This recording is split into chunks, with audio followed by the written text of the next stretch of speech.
Hi friends, welcome back to the Young and Driven podcast. Welcome back to Young and Driven. Welcome back to Young and Driven podcast. Did you miss us? Because we missed you. And for all this time, we've been cooking for you great things, and we are willing and ready to deliver for you. We have a great package in store for you. You have been wondering, how can I learn from different influential and big people around this country? Well, we have that covered up for you. Young and Driven has a great package job. We'll be having influencers, great leaders come here from all different aspects of life, coming to talk to you and to pour into your life and develop you and empower you as a great leader. Well, stay tuned. Do not miss any episode because we have a lot of great things in store for you. Can't wait to see you there.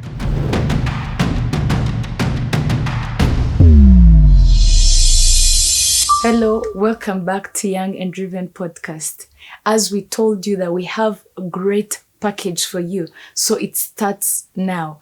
This is episode 1, and we're going to be having different guests that are going to be speaking to us. It's not the usual that where we are 3 of us sharing with you guys, but we have great guests around this country that are going to be speaking to you, and you're going to learn a lot from them. So today we have one of our best and loved gospel artists that we all love and admire. She is a wife, she is a mother, she is a worship leader, and she is a teacher. And beyond that, she is the director of the Youth for Christ in Rwanda. And she has exceeded in great things. She's a great woman. And one of the things is that she holds a bachelor's in business administration and Bible studies, and she also has a master's in education in advanced teaching skills, and she is passionate about seeing people come to Christ and also grow spiritually, and she's doing that through teaching and through her music. And ladies and gentlemen, let us welcome our own beloved Maya. Thank you so much, Letitia, and thank you all of you who are watching us from wherever you are. I'm really excited to be invited here on Young and Driven. Yeah, I'm very excited to have Maya on Young and Driven podcast. It's really a privilege to be having you. So I would like to share a bit of a story of how I got to know Maya.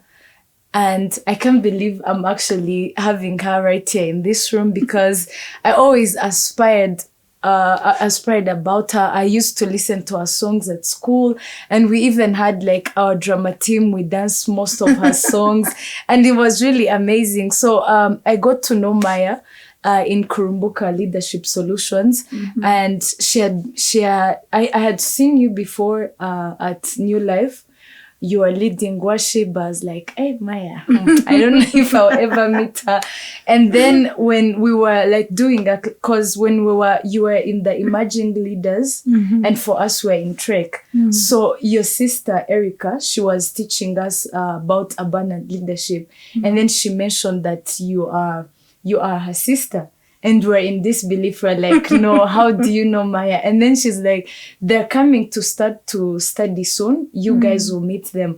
I was excited. I told everyone, I know Maya. She prays at New Life. We are like, she even came and said hi to me. Like I was very excited, and I saw you, and I was about to lose it. I was like, Maya is there, and I was very excited.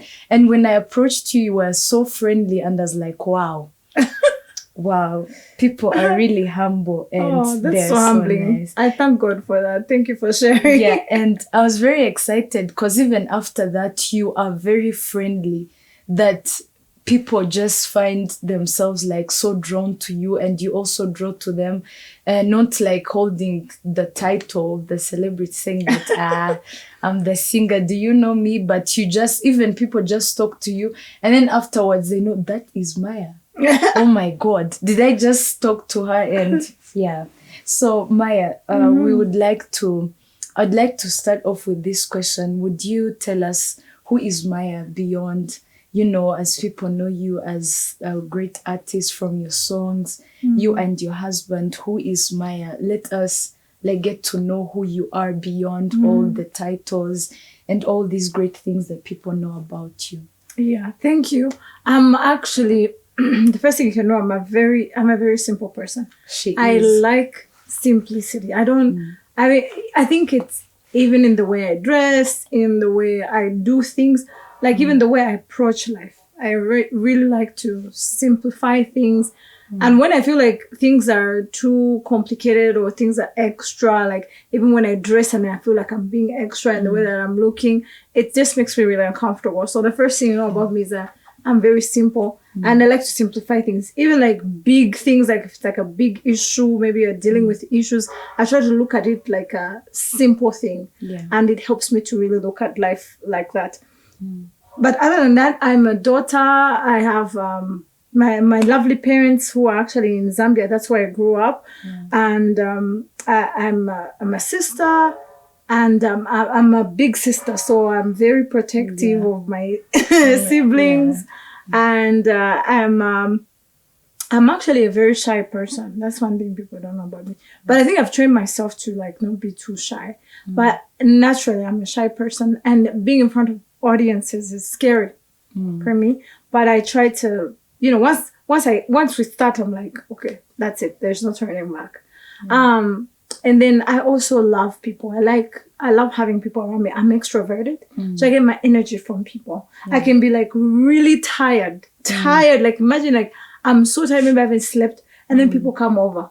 And you ask me, do you want to sleep or do you want to see people? I tell you, I want to see people because it's always like it fills me up. And then I love serving people whenever God gives me the opportunity, whatever platform I have to serve other people, whether it's children, whether it's older people, whenever God gives me an opportunity, I love to serve. That's really amazing. You said how you love people and being with them. I remember how you have like that heart of a servant. I remember one time we were going for an outreach out of New Life, Encounter Jesus, and we're in the same like a bus ride, and we were going, and she was just like very free and very open, and she kept telling us stories. I was like, oh my God, she's actually a human being that I can relate with. I don't even know where you guys get the idea that I'm like supposed to. No, it's just that we have been in a culture whereby you feel like a person who is like has a very great privilege, or people who have like made it in life, it's really hard to approach them or for them like you ask yourself, are they like normal? Do they like, it's just that I was very impressed. And as she said that she simplifies life, I've really testified that you're really a simple person. You don't like make life hard and everything, and that's something you need to know about Maya. Because as a famous person, there is like a standard I feel like the world has put you on, where like if you're famous, you have to dress this way. If you're famous, you have to limit yourself, you have to have boundaries. But I've not seen that in you. Like she's very simple, just very simple, as you can see her. And I get on motors, by the way, guys. I go to the market, and I'm so happy that there's nothing like, celebrity life is something you just convince yourself you want to live a very like secluded life, or you want to be like, you're not like normal people. You can choose to do that, but it's really uncomfortable and lonely. For me, I just live a very normal life. And I think that there are many places I go to and nobody knows me. Now imagine if I was just going thinking somebody's going to recognize me, and actually people don't care. So another thing I was going to ask you, when did you know that actually singing is my calling? Because we see you mostly in the videos, you and your husband, you have sung like great songs. We have songs like Zura. We have songs that Muremyu we see, and all those songs we see you with your husband, and they're very beautiful songs. And one of my favorite songs with you is the song that you sang is Zura. That song is very powerful. It's very powerful. And Lucas from our podcast, he plays that song like for really. He loves that song. And I remember on our graduation, he's like, I have to take a picture with Maya. He loves that song. He loves that song so much. So anyways, back to the question, when did you know that singing is actually your calling and this is something that you want to do? Was it your husband inspired? Did you just find yourself into that? I would like to hear you share with us your journey. So when I was younger, I liked writing music, composing. I used to do it like I think a lot of kids do that, like composing music, making up songs, whatever. And I would get like scriptures in the Bible and then turn them into songs.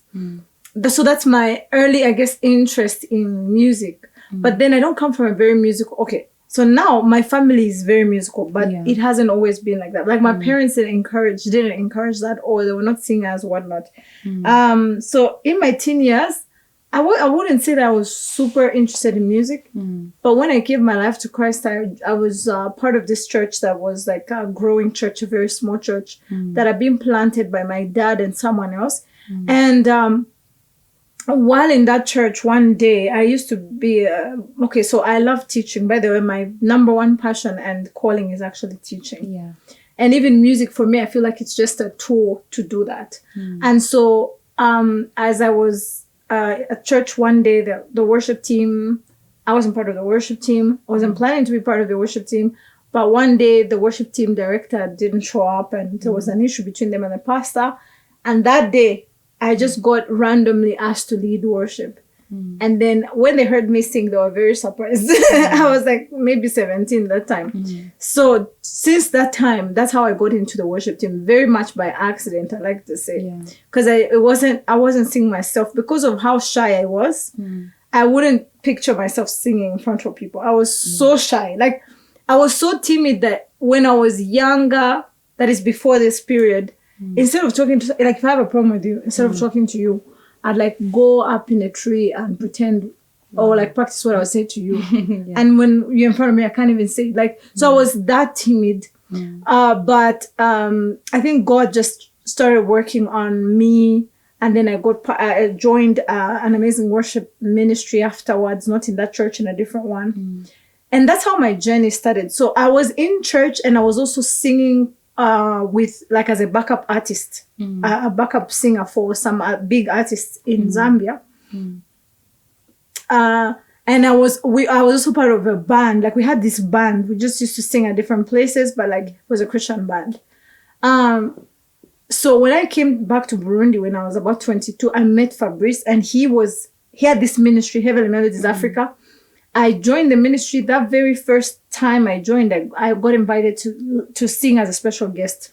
And since that time, my husband has been very, very intentional, like push me, like, no, you can do more. You can record music. So he's the one who put me out there. Because for me, I was contented being a backup artist, being, I don't know, I knew I wrote songs, but I didn't see myself as a front person. So I'd say, like, I owe most of what you guys see to my husband. He's the one who, like, honestly, like, even the songs, I just show up in the studio, record, and he tells me what to do.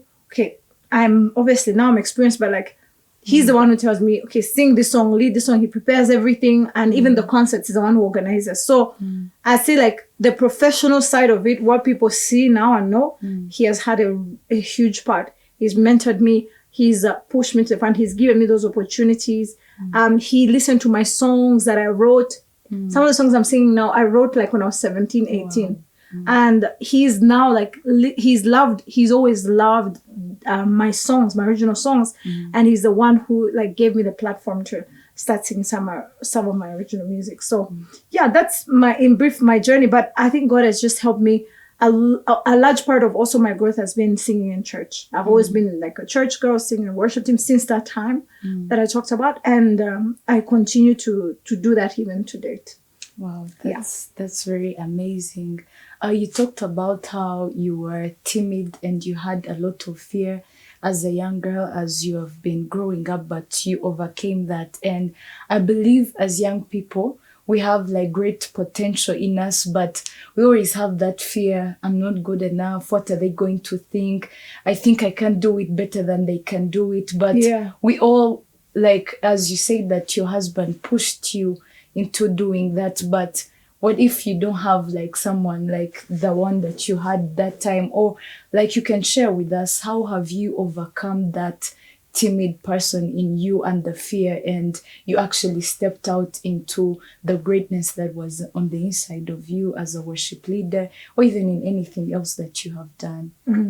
I used to think that was like always a bad thing, like being that shy. I like, you know how like want to be confident, like put yourself out there, like sell yourself.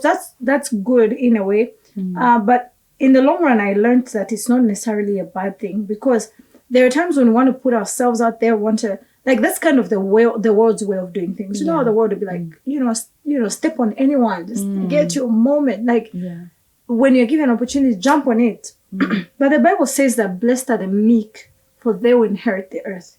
And that thing, meekness, is this description of someone who's who knows who they are. They're not weak, but they're also not putting themselves necessarily in the front. Actually, they're even putting others, pushing others forward. And I feel like God is attracted to such a person. So I would say, like, if you're a timid person, shy person, as long as you're not like, you don't have like a really low self-esteem, because that sometimes we can mistake low self-esteem for humility. Like when you don't see, you don't have that self-worth or self-confidence, and you think you're humble. But if it's just this fear or this, you know, I'd say do it afraid. I'd say if you're given the opportunity, do it. Like the first time I sang in front of people as in the leader of the song, it was the most terrifying thing I've ever been through. But guess what? I did it. You're never going to get to a point where you feel like, I'm so confident. And if you do, that's a problem. If you ever feel like, oh, I know this, I've got this, I'd say you need to check your heart, because I don't think that's the posture that God wants us to have. So now I'm actually grateful that, I think one of the things that helps me to really stay humble is I've never thought and never felt like, oh, I've got this, I know this, I'm a master. Maybe there've been times when I felt like that, and then I ended up realizing, bro, like this thing, it's not the right way. It's not the right posture. So if you're shy and timid, that's not a bad thing. I think just bring that to the Lord. Whenever you're given an opportunity, step forward and do it afraid. That's what I'd say. Do it afraid, do it shaking, do it while almost like, you know, about to fall, about to fall on your knees because your knees are shaking, but just do it anyway. I'd say that it's a healthy thing to be always in that sense of I don't know. I feel like that fear has helped me and guarded my heart against pride. Yeah. That's really powerful to acknowledge that you don't know it, and it puts you in a place of actually relying on God. Exactly. Not knowing that you are all knowing, all powerful, I can do this. And you know, when you start saying that I can do this, you start feeling pride, like I've got this, I can do this, I'm the only one. And that's really a character. And for people who know you, they can see that heart of like always surrendering, not like knowing everything, but you're just that humble. You can do it, but again, you choose the humbleness that is within you. So another question that I wanted to ask you is a very simple question. We as I've been talking about, you are director in Youth for Christ, and you have very many, and you're in the leadership program and also doing a lot of things there. And I've seen you also attending Trek in the emerging leaders, and you are in a lot of leadership positions, not only as a singer, but you have many other things that you're doing, and you're also teaching. So I would like to ask you, you know, most of the people, when you talk about leadership, they're like, leadership is all about politics. Leadership is all about politics, and they don't actually get the concept of leadership. So from you, I would like you to share with us, what's your view about leadership, and how has leadership really actually impacted you as a person, as a singer, even in the most of the leadership things that you're involved in as Youth for Christ, or even anywhere else that you are. Tell us about that. So I think that every time I'm given an opportunity to serve, I try to do it to the best of my ability. And whenever I don't do it perfectly, I have grace for myself, because I know that I'm not like this all powerful, all knowing, like you said. Those are qualities that only God has. But I think that over the years, the more I'm just faithful in the little things, and whatever God gives me to do, I try to be faithful. And I try to, sometimes I've failed. I'll be honest with you. I don't think I've always been like, I've had like 100% success in every single thing I've done or everything I've led. But it has been such a tremendous journey because I've seen myself grow from one place to another, to another, to another. And because I'm always this person who's reflective, I stop, I think about what I'm doing. I think about whether what I'm doing is the right thing to do or whether I'm using the right approach. I try to listen to people who, I know that there's so many people who love me and want me to do better. And so it has really impacted my life in the sense that I've seen myself grow. Because when you're in leadership, it's okay. There's this thing that people don't talk about a lot. I know that people like to make leadership very glamorous so that you can all aspire for leadership. But there's also the other side of leadership. When you're put in a position of leadership, you tend to be criticized a lot, right? Like all of a sudden, if you're my maybe we're peers in the workplace, we are friends, everything is okay. But the minute you're promoted, you become a leader, all of a sudden I start seeing what's wrong with you, right? Because somehow we have this thing, we're less gracious towards leaders. People are so critical. And so one of the things that negatively impacted me was dealing with criticism from people was very hard. Especially when people were not even like gracious to be like, okay, yeah, she's not perfect. She's still figuring it out. Because like, there's a way I used to lead when I was 27, 28. And the way I'm leading now in my late 30s is very different. But like, even then people were like criticizing me and I'd say my mind, I wasn't ready for that level of like criticism. So that impacted me negatively at some point. The isolation of leadership, that when you're put in a position of leadership, all of a sudden, like, you don't know who's your true friend and who's not. But also like some people just distance themselves, or you find yourself alone. And because of you deal with things that are sensitive, so you can't share them with people you're serving with. So like there's a lot of isolation, and there are certain things you just have to deal with on your own because it's just for you as the leader. People can, for example, people complain to you. You have to take that. You have to take that and process it and respond to it. So I'd say like that's one way I'd say like leadership was challenging, especially in the early years of leadership. Dealing with criticism was hard. Dealing with isolation, being alone, going through stuff, and then you're like, okay, I have to be there for everyone, but everybody. And you're also dealing with your I'm own. also dealing with myself, and then also like I'm supposed to be there for everyone, but nobody's there for me because like these are people that I'm serving, but they're not necessarily thinking of how does Maya need us in this season? Like, what about her? What is she going through? So I think that I've been in environments where sometimes that has been a very tough journey. But all in all, I've realized that in leadership is not. I even wonder, some people aspire for leadership, like they fight for it, they want to be in those positions. And because all the time when you're not in a position, you think you can do better. Until you're there. Until you're there. And then you get there and you realize, wait, there's so many things I don't know, and so many things I can't do.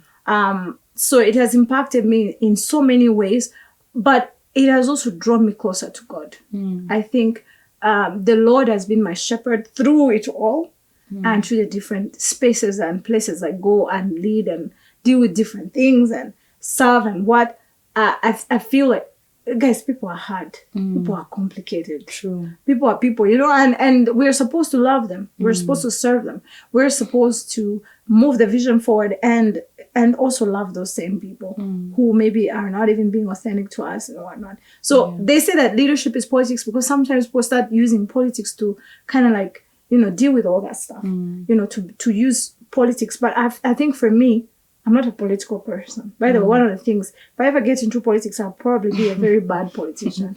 Because I will say exactly what I think and mean what I and people will be like, but what kind of politician is this? I don't know how to play games, like, manipulate people, whatnot. I don't know how to do that. Out. Exactly. Even people who have tried to make me out like I'm manipulative. Honestly, those who are close to me tell you that this person is like, if you were to, it would be easy for me. I can't even be a spy. Like I can't even pretend. It's so hard. Yeah. But I'd say like I think that has helped me because not being political and playing games and moving things around has helped guard people against mistrusting me. Most people would say this after like maybe a year of serving with me, like Maya, the way she is the way she is. Like whatever she tells you is whatever is on her heart. There's nothing beyond that. You don't have to sit and think what is she thinking. Does she have other things? I'm not that kind of person. Try to be an open book as much as possible. Sometimes that has been to my disadvantage. But all in all, I can say that's how leadership is. I don't know if it's like I've answered the question. Yeah, you have answered the question. One thing I've learned through going through the leadership institutes, my A level, I went to Cornerstone and then Trek and everything. But I got a new perspective about leadership, that it's all about you as a person, because the better you are, then the better you are at leading different people. And thank you so much for watching part 1 with our conversation with Maya. I hope you learned and you were inspired like I was. So stay tuned for part 2, and I hope to see you there to learn more from Maya's life as she shares with us her experience from everything that she has been sharing with us in part 1. Stay tuned for part 2, where she's going to even be sharing with us more things. And I hope that you learned. I hope that you be transformed and your life gets better from what you're going to learn from her. See you there.